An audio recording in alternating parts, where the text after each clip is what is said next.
This is Serious About Rugby League, and the topic this week for this video will be regarding the Challenge Cup. Ian, we'll come on to you first of all. You have actually voiced your disapproval of moving the Challenge Cup to July. Absolutely, I think it's a completely wrong move. I think it's a bum move. I think it's a huge mistake. I think when you look at the Challenge Cup, everybody will say, and rightly so, oh, Super League is the main competition, and yeah, rightly so, it is. However, the Super League does not have and will never have even half the heritage of the Challenge Cup. It doesn't have. I think the Challenge Cup needs to be seen as more important than it actually currently is, because at the end of the day, it's the premier knockout competition in World Rugby League. I don't think even the World Cup comes close to it, frankly, for how much it means and for what it does for teams. And I think personally that the Challenge Cup final needs to be held in September, the week before the Super League semi-finals, because at the time, at that end of the season, the business end of the season, that's when you're getting maximum exposure in the media. And if you have a Challenge Cup final just before the Super League semi-finals and the grand final, I think you're generating huge interest all at the same time. And I think, the Challenge Cup, it deserves to be at that time of the year. At the same time, though, you talk about the media coverage, and yes, it's great to get a lot of media coverage at one time, but would you not rather spread that over the year? Like we say, have the Challenge Cup final as the premier summer game, of the competition, and then save the Super League final till the autumn, like they are currently doing. Surely that's better, and in terms of media coverage, to spread it out over the year and not just have this one space of about 3 weeks where rugby league's the hot topic. We need it to have more longevity and different places for people to talk about it. Yeah, I see where you're coming from on that, Jack, but I think there's other things that we can do during the summer that we currently do during the summer, like Magic Weekend, and I think that's more spring. And I think we need to bring back the Exiles game, and I think that gets us some media coverage certainly in the summer. I don't think it gets as much though as the Challenge Cup final would. I think it would now though, because of the quality of players that have come across, the quality of the side that the Exiles could put out this year. I think it would generate that. If we're looking at, I think in the rugby league circle, yes, I'd definitely agree with that. But if we're looking at the national media, national sports media, who are covering sports, from football, tennis, cricket, rugby union, etc., the two premier games, the two big events in that sense are the Super League final and the Challenge Cup final.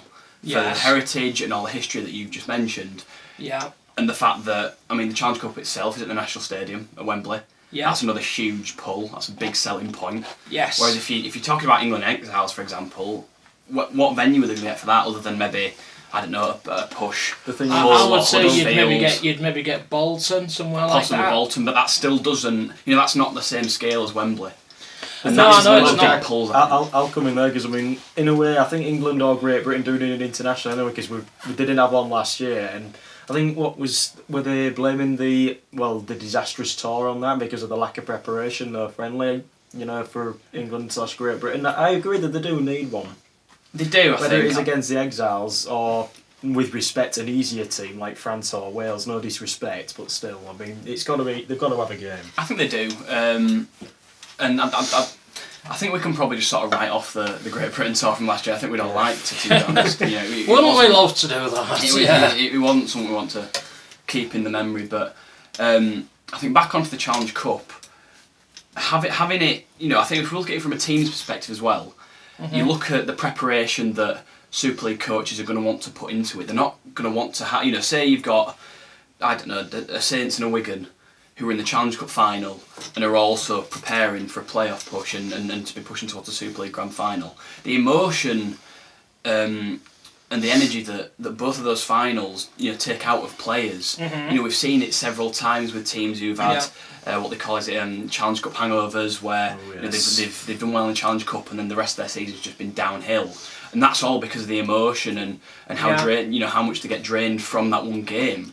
Surely, if we're going, if you're proposing that we have the Challenge Cup final before the semi-finals, that's going to drain all the life and all the quality out of those remaining 2 Super League games. I disagree. I think, yes, there's huge emotion goes into going to Wembley. I think, personally, I still see the Challenge Cup final as bigger than the Grand Final, because it is on a bigger stage, because it has more romance about it, and I think we need to revamp the whole Challenge Cup thing, because, you need to bring in Super League teams in the 3rd round, and so that at the weekend we had a game at Scala just down the road from me. They beat the 4-time National League champions, and their reward for that is to go away and play the British Army. Whereas, surely wouldn't it be better if they could be playing someone like a Hull FC or a Wigan or a Warrington? At the same time, though, isn't it a great achievement for a side to progress through those rounds? It becomes more of a story. You don't want to just go through a couple of normal amateur games and then be presented with a Super League side, surely. I understand that, but sides like Scala, sides like West Hull, sides like Hunslet, Parkside, whoever else, their lifeblood is the money that those big ties could bring in, and the thing is, it's not impossible though for teams to get that far. We've seen it in the past few years. We had Thatto Heath last year, had a decent run. Lee Manors Rangers not too long before, I think did quite well as well. I think you get a lot more story about teams who go further on and end up in those further rounds in the 5th or 6th round against Super League and Championship sides after going through the first few. I think it's way too easy just to. But I mean, you look at the FA Cup. Teams who are starting round 1, they win 2 games and they can get a Premier League side. They can, but I think you look at football and you look at the FA Cup, and there's so many more teams involved. It's on such a bigger scale just simply because of the finances that they have and the amount of teams that there are there. I think I get you can. Don't forget they have qualifying rounds as well. And the qualifying rounds. Well, yeah, they have qualifying rounds, but I'm talking about the teams that start from round 1. From round 1 proper, they play 2 games, and they can get a non-league club can play a Premier League team. And I think we need something similar for the Challenge Cup. And the reason I'm saying, stick the final back to September, and people may disagree with me, some may agree with me, I don't know, is they'll say, oh, well, it'd be nearly impossible to win the double or the treble then. Well, I'm sorry, tough, they're meant to be difficult to win, aren't they? Surely, you can't, when we had it before in May, it became almost a pre-season competition, teams like Bradford, St Helens, whoever, just turned out powerful teams in the Challenge Cup until they won the Challenge Cup final in May or got to Wembley or whatever, and then they lost ground in what was left of the Super League season because they had too long to be able to do that. And I think we're heading that way again by moving it to July, and I think it just needs, the whole competition needs a complete revamp, and because people are saying it's not what it used to be, and no, it's not. And it's because of the damage that they're doing to it by moving it about and chopping and changing and seeding teams and bringing them in different rounds, and it just doesn't work for me. And I just think it needs to go back to the way that it was. It wasn't broken, and the old saying is, if it ain't broken, don't fix it. So go back to it. So I mean, that's the view on when the final should play. But we'll get on to now. So you've gone and said the 3rd round. Jack, what about you? I get where Ian's coming from in that sense of having Super League teams coming in early to sort of recreate that magic of. I mean, I'm saying 3rd round. I wouldn't be averse to 4th round, but I just think this whole idea of structuring it, certain teams coming at the 5th round, others coming at the 6th round, I just think don't work, and I think it's been put down as. If you finish in the top 8, you get that sort of reward of an extra week off. One less game to play, which I think is huge in terms of preparation for coach and stuff like that. You know, I think that's the reason that was brought in. I've no sort of issue with that.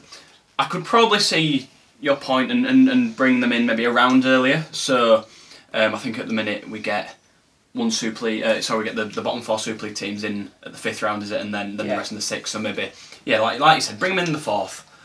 Bring those first 4 in the 4th. It's more chance of getting that magic sort of tie with someone like a Skirler or one of the amateur sides playing against Super League teams, which like you said is what we like to see in the Challenge Cup. So I think for me it would probably be a case of maybe a round earlier, but again I've no huge issue with the way it is at the minute. I just think it needs to be, because the Challenge Cup is a different competition to Super League, and Super League teams shouldn't be seen to be rewarded for a separate competition. And I just think they need to all come in at the same round, 3rd or 4th round, something like that. Give these teams a chance of playing them, and I mean you can even make it an experience for the amateur teams. Let's say, if West Hull go and beat Wigan St Patrick's, or vice versa. If Wigan St Patrick's get drawn at home against Wigan Warriors, will already automatically hold it at the DW Stadium, but give Wigan St Patrick's all the home dressing room, etc. Or if Scala get through and they get drawn against Hull FC at the hold it at the KCOM Stadium, give Scala the home advantage, etc. All that sort of thing. Make it part of the experience for them and show them what they're aiming for ultimately, because it's what they are all aiming for. And I just think it brings back some real romance into the Challenge Cup, and I just think it'll generate more interest and it'll generate better crowds apart from anything else, I think. I'm in agreement there. I mean, as I say, you've mentioned everything there. Another topic for the Challenge Cup as well, there has been speculation, I mean, just what we've seen online, there has been speculation, both of you, that the quarter-finals should be held at the same venue instead of denying teams home advantage. I mean, Jack, I'll come to you. What is your thoughts on that? I don't see anything wrong with the current system. I think quarter-finals all being at the same ground, that's a lot of... I can't think of the word. There's a lot of organising has to go and be. That's 8 teams in one place. Exactly. Yeah. I think that's a bit of a difficult scenario. I think the way they do it at the minute with the separate quarterfinals and then maybe teams coming together at the semi-final stage, like we had in Bolton last year. I think that works. Yeah. And I like the way that system is, but I think to get 4 quarterfinals at the same venue, I don't know whether they want on the same day or consecutive days. I don't think that's something that... Well, I think maybe they could get away with it, like 2 on one day, 2 on the other day, 2 on They could Saturday, 2 do, on but Sunday. we've got that sort of magic of the Magic Weekend already, and there's no point repeating it. There isn't any point, no. What you've also got is, obviously, when it's a Challenge Cup quarter-final, the teams who are drawn at home, it's a big draw for them, and it brings in some money for them as well. And would they want to give that up to go and play, one ground, one weekend sort of thing? One of the things I think we do need to do, possibly. Bolton, it works. Yes, that's very good for the semi-finals. But I think the semi-finals, because of the intensity that they produce, because teams are so close, they can see the archway of Wembley just up ahead of them. I would maybe take it on the road a bit, take it to some different places, possibly. We started doing it with Magic, and then it's sort of gone back to, it's always somewhere along this sort of area. Maybe take a semi-final to Birmingham or Coventry or Bristol or wherever, something like that, and do them there. Because it gives fans another day out, doesn't it, apart from anything else. But it's like I said, the Challenge Cup it needs fixing, because it's in a sorry old state, and it upsets me to see it the way that it is at the moment. As I say, well, Jack, you got anything to add to that? Not really. I think I'd agree with Ian that as it stands at the minute, I think the system's good in terms of the quarter-final, semi-final stage. We could take it on the road. I know, but Bristol and Coventry were both touted as venues before for certain events. I know we had the I know England Bristol game hosted a World Cup game a few Yeah, I years think ago. we had an Yeah. international at the Rico in Coventry as well not Yeah. too long ago. So Yeah. I think it's an option, but I think the way the Challenge Cup is at the minute, in terms of the final stages, again, if it ain't broke, don't fix it, and I think that area's alright at the minute. Well, that's our topic on the Challenge Cup for this week. So I mean, just let us know your thoughts in the comments on our YouTube section, as well as on the website and on our Facebook and Twitter pages. We'll be back soon.